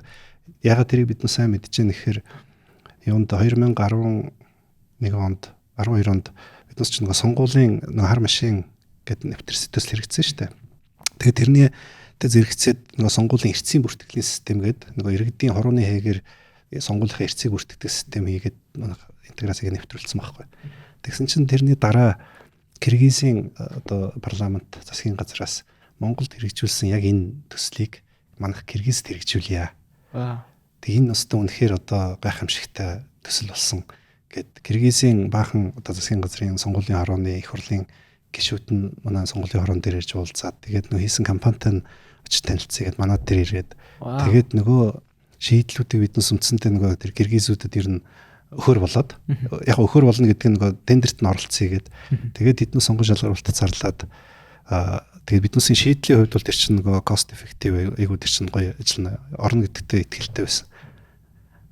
Тэгж яг тэр үед яг нөгөө нөхдөөд нөгөө хардвертэйгээ айгуу нөгөө зэрэг зарлаа хийцэн. Тэгэхээр биднээс чад Монголоос хардвер дэшээ ажиж нийлүүлэх боломж байдгүй. Тэгээд нөгөө орсон үнэ эндээсээ дотоодынхны компанитай хамтраад өгсөн чинь нөгөөх нь хардвер нүнтэй болоод нэг Германы компанид ажигдсан. Тэгээд тэр үед бол нөгөө технологийн төвшин бол тийм байсан байхгүй юу. Нөхдөөд бол үнэхээр одоо ямар гоё юм бэ? Ийм advanced одоо бидний сонгуулийн юм болгомоор байна гэж хэлсэн. Тэгсэн өнөөдөр нөгөө улс орнууд маань одоо манахаас хамаагүй төрлийн явцсан. Одоо эцэг сая 2 сарын өмнө Узбекистаны Unicorn одоо явууллаа. Unicorn гараад эхэлсэн. IT программын салбарын экспорт нь тэрбум доллар ингээ гарчлаа. Гэтэл тэнд биш үү? Ерөөсөл нэг л юм хийсэн байхгүй. Улс төрчид нь одоо манай энэ улс төрчдийг мэдгүй нэг дандаа юу ахын юмтайгаа ингээд яд юм уу. Тэгээд нэг зөрөгтэй шийдвэр гаргаж чаддгүй хэл амнасаа яд юм уу. Зүгээр тэнд ингээд Узбекистаны тэр IT паркын янз янзын үзэсгэлэн дээр биднээс ч очиод ингээд танилцаад яхаар манай төрөө дээр ичээ. Манай парк бол ингээд бүх татварч нь 0. Нийгмийн татгал юу орлогын албан татвар нөт одоо өөрийн экспортын татвар матар бүгд 0. Бага зэрэг хэмжээний юу төлдөг гэлээ нэг тийм юмнууд байгаа. Тэгээ энийг ингээд 5 жилээр танаад чөлөөлөд өгчнө. Манай дээр ороод суу. Тэгээд манай Узбек одоо Казахстаны залуучуудаас ингээд та нар ажилд аваад гадагшаа экспорт хамтраад хий. Биднээс бүх талаар нь дэмжиж. Сая 4-7 хоног тэр нөгөө Алтан Домсын хэлэлцээр гээд хүмүүс ирсэн шүү дээ. Ирсэн дээр Казахстан хаана хөлөө? Астана хаб тий. Астана хабын захирал байсан. Silk Road Hub гэдэг тэр бас нэг Казахстаны иргэн захирлын залуу байлаа. Тэгээд тэднүүсийн ярьж байгаагаар бол Тэгээд та хэд яагаач та одоо нөгөө итвэтэй байгаа ч гэдэг юм одоо ингээд тэн чинь одоо биднээс бол ингээд монголчууд аягүй ичимхий ерөөсөө тийм янз янзын одоо уралдаан тэмцээнд ч одоо оролцдоггүй. Тэгээд энэ одоо дотоодынхоо тэр татвар батварын орчин чинь бол ингээд ийм юмгүйгээр энэ софтверийн салбар хөгжихэд хэцүү байхгүй. Одоо манай тэр стартапын залуучууд яриадсэн шүү дээ. Чи нөгөө компани их өндөр ашигтай үед бол компани ашигын тухай, ашигын татварын тухай ярьж болно те. Гэтэл ингээд нөгөө орлогоороо дөнгөж нэг зардлаа хааж байгаа компаниудын хувьд бол бараг 50-60% татвартай болчиход байгаа байхгүй. Нөгөө нийгмийн даатгал юм уу тэгэхээр ч одоо ийм бодлого гаргах чинь гэтэл улс дэлхийн нийтээр дижитал хиймэл оюун одоо бүх улс орнууд хэдэн их 80-аар нь те хөрөнгө оруулж байхад Монголд байхгүй нөгөөдхийг ингээд одоо мэдж байгаа ч юм байхгүй тэгээд татвар авна гэдэг одоо ингээд хэдэн стартапуудаа бараг өгөөд явууллаа шүү дээ.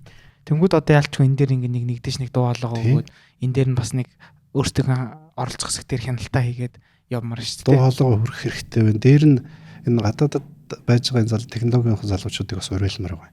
Өөрөөр хэлбэл биднээс одоо яг үнэндээ дотоодд байгаа энэ хэдхэн компаниуд чинь бид хэдийн дуу хоолойг бол энэ том дарга нар бол сонсохгүй шүү дээ. Энийг ингээд дижитал технологийнхоо давуу талыг ашиглаад юм юу хийгээд одоо нэг юм арга хэмжээ зохион байгуулад улс орнуудын тэргуун туршлагуудыг ягаад танилцуулаад энэ шийдвэр гаргагч нарт ягаад энийг IT технологийнхоо салбарыг дэмжиж тэрнийг бидний одоо IT-ийн компаниудаас софтверийн компаниудаас нөгөөд нийгэм даатгал аваад нэг тэг улсын санхүү тасраад тийм байхгүй шүү дээ. Одоо баг тэгэхээр энийг хурдан яг ийм чухал оюуны салбараа дэмжиж гаргах одоо зоригтой шийдвэрийг энэ одоо манай эрх барьцад гаргах хэрэгтэй шүү. Би одоо учрал маань ерөнхий сайд маань одоо тэг өөрөө IT захим салбарын сайдаас ерөнхий сайд байна.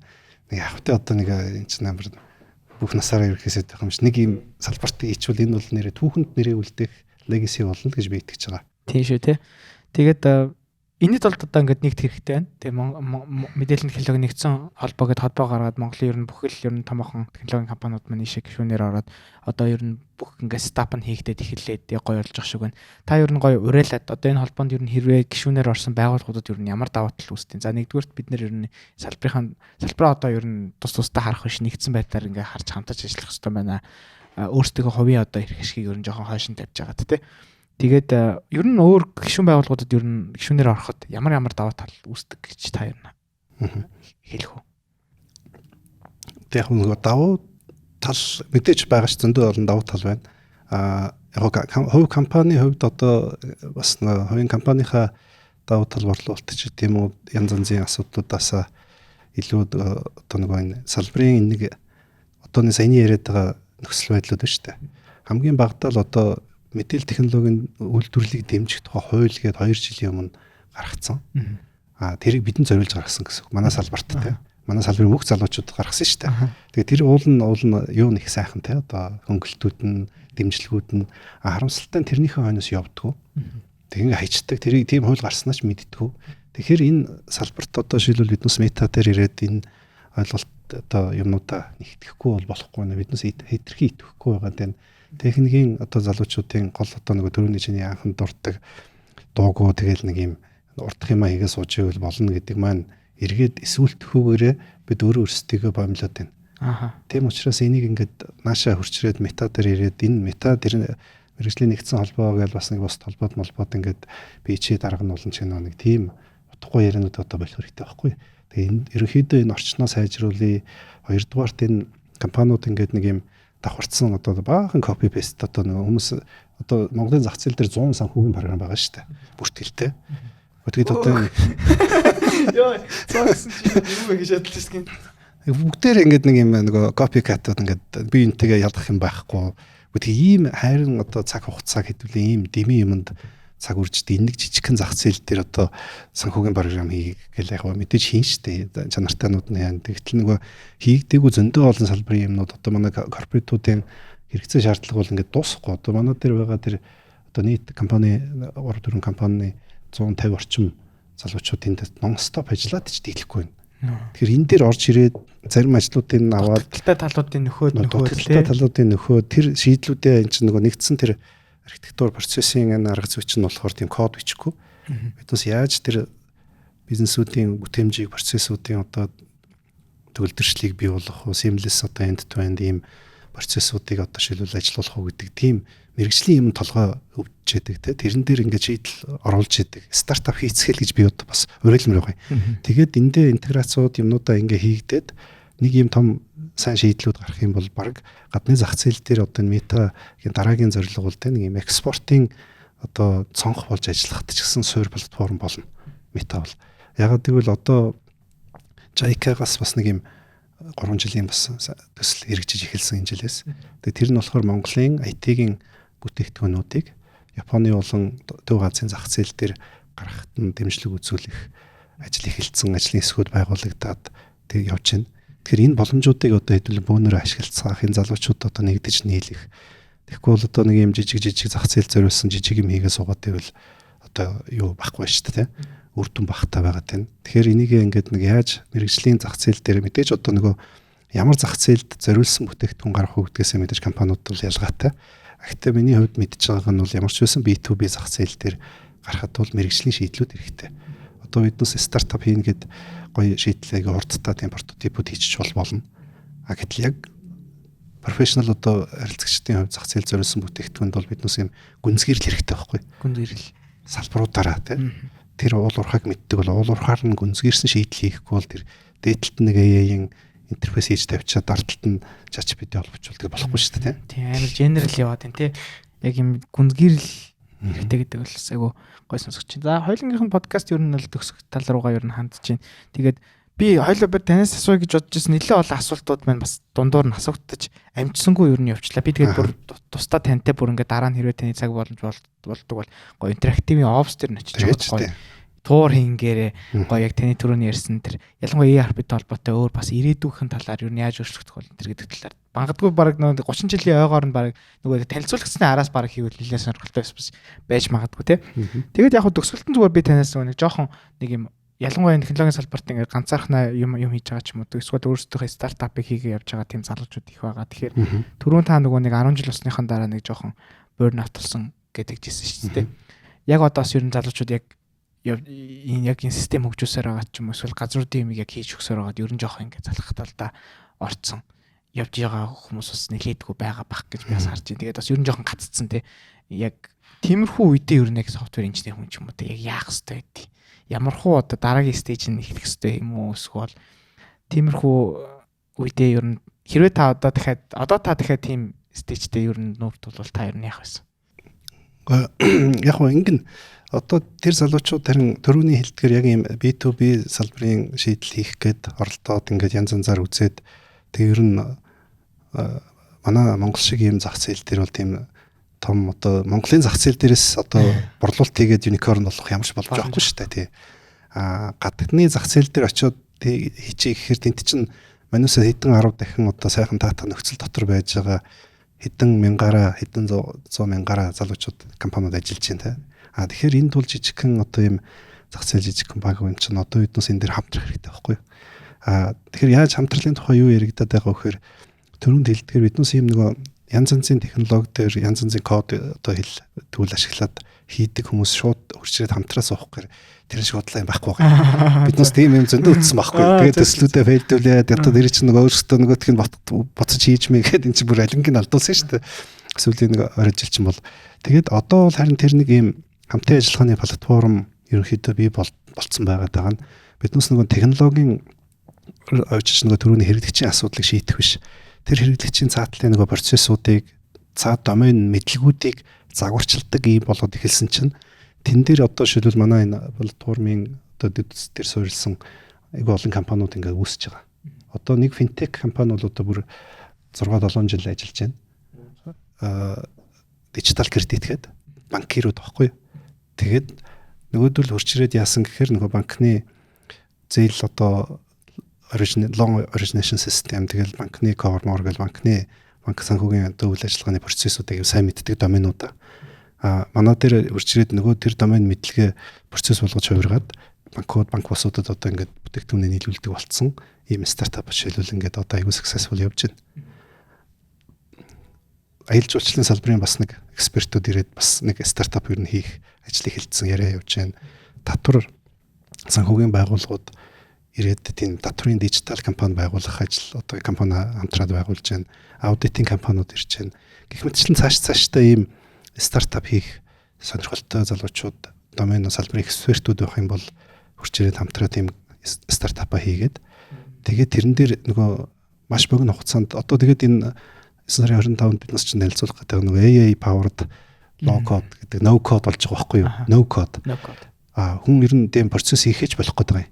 Биднээс одооны citizen developer гэдэг тэр давхаргийнхаа залуучуудыг болохоор юм citizen architect гэдэг албан тушаал руу хөрвүүлэх гэж байгаа. Тийм. Архитект юм. Тэрнээс код бичих ажлыг AI-ээр хийлгэж чинь. Гэхдээ мэдээж нөгөө LLM-ээр тэгж хийж чадахгүй шүү дээ. Тэгэхээр тэр дотор нөгөө процессуудаа илүү одоо юу болгодог AI-тай LLM-ээр ойлгуулдаг хэлбэрлөө тэр семантик давхаргуудаа хийгээд тавьсан байгаа учраас цаашд бүр хурцсан. Тэгэхээр одоо салбар дээр байгаа би жишээлбэл тийм залхаад одоо тэр чинь арт нь аргагүй шүү дээ. Тэр олон жилийн биднүүсийн тэгэхээр 30 жил туулцсан юмыг тэнд өөрхийн нэг залуу сурах гэж одоо хийх гэж оролдоод 2-3 жил болоод шантрах нь аргагүй байхгүй.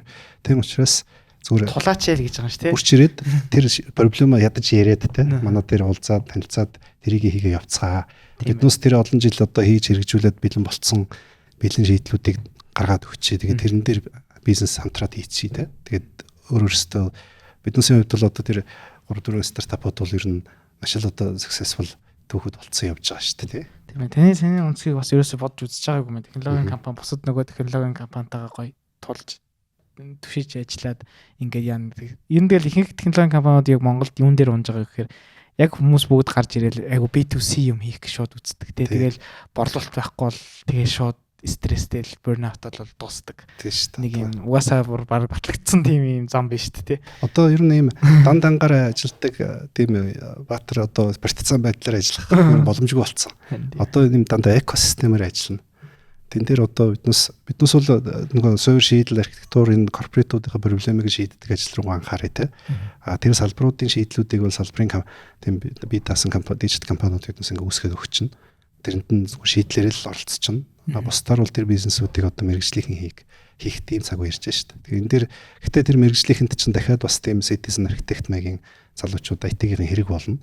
Тэгэхээр тэр хэд маань ингээд биднээс тэнд нь бүр хаанранд нь уулзуулаад ястаж инкэн нэг инкубатор гэдэг шиг зүгээр нэг тийм анхны хөрөнгө оруулалт хийгээд мөнгөөр өгчдөг одоо тэгээд тийм хөрөнгө оруулагч биш технологийн хөрөнгө оруулагч гэдэг ийм одоо концепцээр бид ажиллаад одоо ийм чиглэл рүү орж байгаа гэсэн үг шүү дээ. За ингээд энэ удаагийн подкаст маань бас угам ярихтайгаа нэлээд удаа ярилцчихлаа тий. Тэгээд бас нэлээд гой сонирхолтой сэдвүүдийг хөндлөө гэж бодож байна. Хүмүүсийн бас мдээгүй үнцөг бидний ер нь юм хардаггүй хэсэг юм. Яалтчгүй ингээд нэг байгууллагуудтай холбоотой. Тэгээд бас илүү том ингээд системүүд ард нь ингээд яригддаг учраас би бүр эхлээд ингээл таны нөгөө өмнөх харилцагуудыг үзчихэл жоох ойтгартай юм ярьж ида гэж бодоод гэсэн чинь яг дотор нь ороод яг бүр ингээд яг задлаад ингээд сонсохоор бүр шал өөр мэдрэмж төрд юм байна. Тэгээд энэ удаагийн урилгыг хүлээж авч оролцсон танд маш их баярлалаа. Тэгээд гоё намар таны гоё 30 жилийнхээ ивентээр дуусан гут нь гоё нэлээд гоё офстерын тухтай гоё ярилцлага хий гэж бас би гин бодлоо.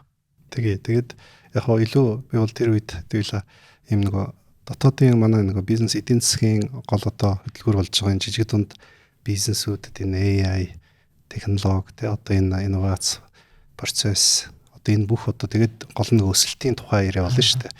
Компаниуд жижиг дунд бизнесүүдэд яг мэдээж эргэлтийн хөрөнгө зээл санхүүжилт чухал байдаг. Гэхдээ одоо Монголын жижиг дунд бизнесүүдийн салбарт бол зүгээр нэг бүртгэлийн програм ч юм уу санхүүжилт гэхээсээ илүүгээр тийм өсөлтийн одоо operating system гэж нэрлэдэг шүү дээ. Тухайн компаниг шууд өсгөдөг юм бэлэн одоо шийдлүүд хэрэгтэй байгаа байхгүй. Тэр нь дижитал шийдэл байна. Тэр дижитал шийдэл дотор бол менежментийн шилдэг туршлагууд тэгээд экосистемийн одоо акселератор одоо уялдаа холбоог нь бий болгодог. Банкудтай одоо санхүүжилтийн шууд холбодог. Тэр жижиг дундад хэрэгтэй зөвлөх үйлчилгээнүүдийг шууд одоо дэлхийд даяар байгаа зөвлөхүүд өсөлтийн дагуу орж ирээд зөвлөдөг. Хоорондоо бизнес хийхэд хоорондынх нь нөгөө бизнес B2B транзакшнууд нь одоо онлайнаар хийгдчихдэг тийм. Ингээд том корпоратуудтайгаа болон өөрийнхөө салбарын компаниудтай бодлого эргэцсэн хувьд ч тэр салбараа томруулах, экспортын одоо баримжаатай хөгжлийн ч гэдэг энэ бүх асуудлууд маань юм цахим орчин дотор орж ирдэг ийм эдийн засгийн суурь тогтолцоо ер нь бол хийх нь бол манай Монголын одоо эдийн засаг энэ чинь жижигхэн эдийн засаг учраас энэ бол аяг хурдан багхгүй юу. Тийм учраас энэ дээр ингээд идэвхтэй хамтраад ажиллая. Тэгээд энэ дээр одоо юу гэдэг чаддгаараа нийлээд эднээс дотоодынхоо энэ загвар одоо эдийн засаг дээр ийм шийдлүүд хийцэн байхад бол удахгүй тэрийг одоо экспортод гаргаад ижил төстэй боломд хөгжилтэй орнуудад бид одоо экспорт хийх боломж бол одоо маш өндөр байна шүү л гэж одоо хэлэхээр байна.